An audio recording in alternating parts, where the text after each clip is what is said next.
semuanya, ketemu lagi di channel saya. Nah, di video kali ini saya akan sedikit berbagi apa saja sih peralatan yang wajib atau diperlukan setiap kali kita mau memulai baking. Ketika membuat cake, roti, dan lain-lain ya. Simak aja videonya sampai habis. Jangan lupa like, comment, and subscribe juga ya.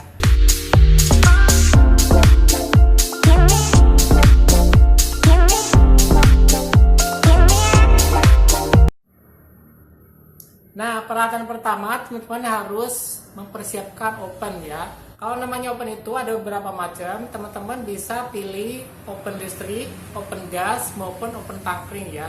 Dari ketiga itu memiliki karakteristik yang berbeda. Teman-teman menyesuaikan dengan budgetnya masing-masing ya. Karena beda oven, beda hasil juga ya menurut saya. Karena mungkin sedikit pengalaman kali ya.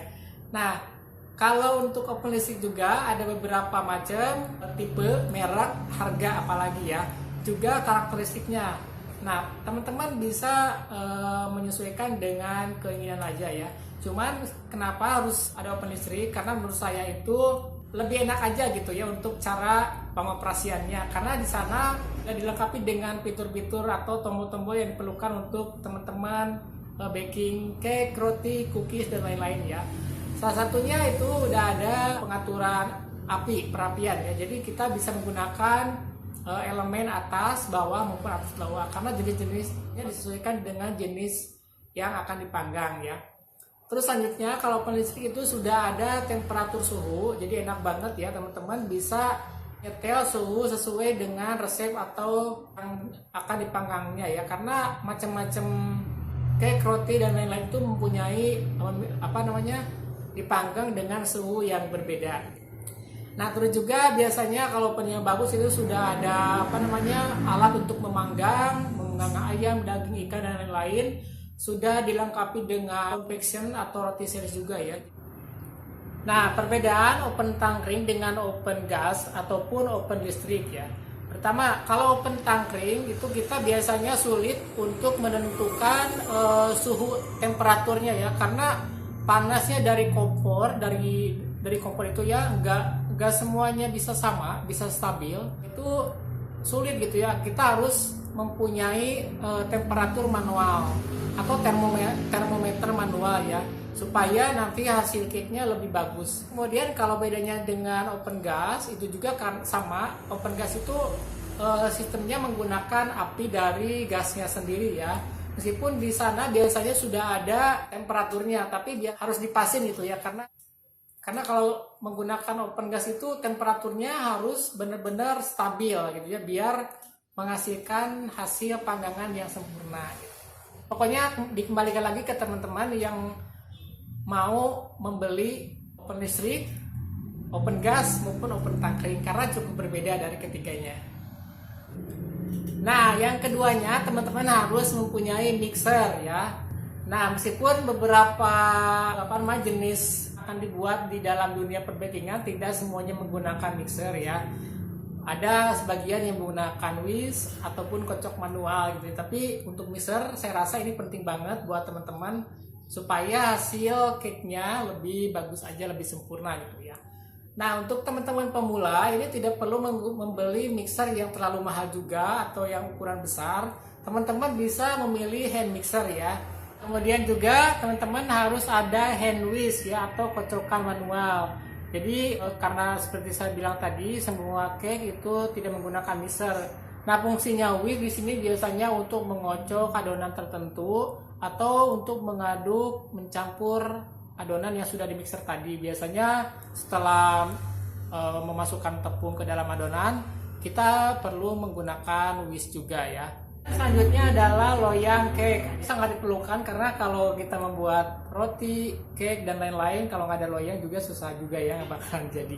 Jadi loyang-loyang harus diperlukan juga teman-teman, sesuaikan dengan jenis yang akan kita buat.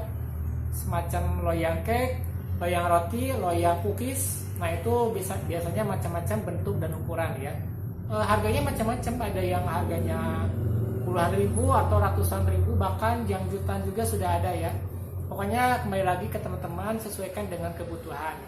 Jangan yang terlalu murah juga, karena kalau yang murah biasanya kurang awet ya. Nanti harus beli lagi. Jadi mendingan beli yang sedang tapi bagus, biasanya tahan lama juga, seperti itu.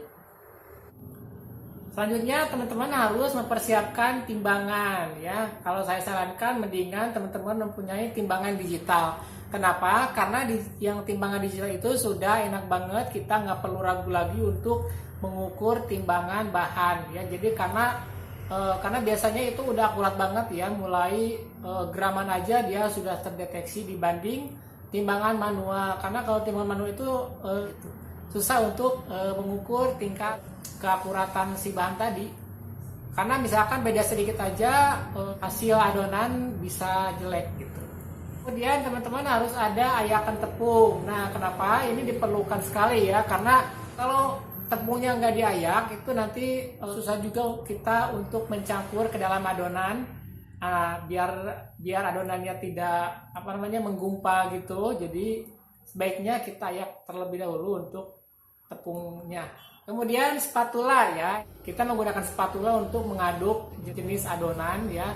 Nah, perlu juga biar supaya hasil adonan lebih merata gitu, benar-benar tercampur pokoknya kalau pakai spatula gitu. Juga untuk menuang adonannya ke dalam bowl nanti, ke dalam loyang, itu spatula harus ada. Selanjutnya teman-teman harus mempunyai bowl atau wadah ya, semacam baskom dan lain-lain. Karena itu penting banget ya. Tapi kalau teman-teman membeli mixer duduk, itu sudah ada bowlnya sendiri ya, jadi nggak perlu menggunakan bowl tambahan, kecuali mungkin kalau adonannya lebih banyak itu bisa menggunakan bowl yang lebih besar seperti itu ya.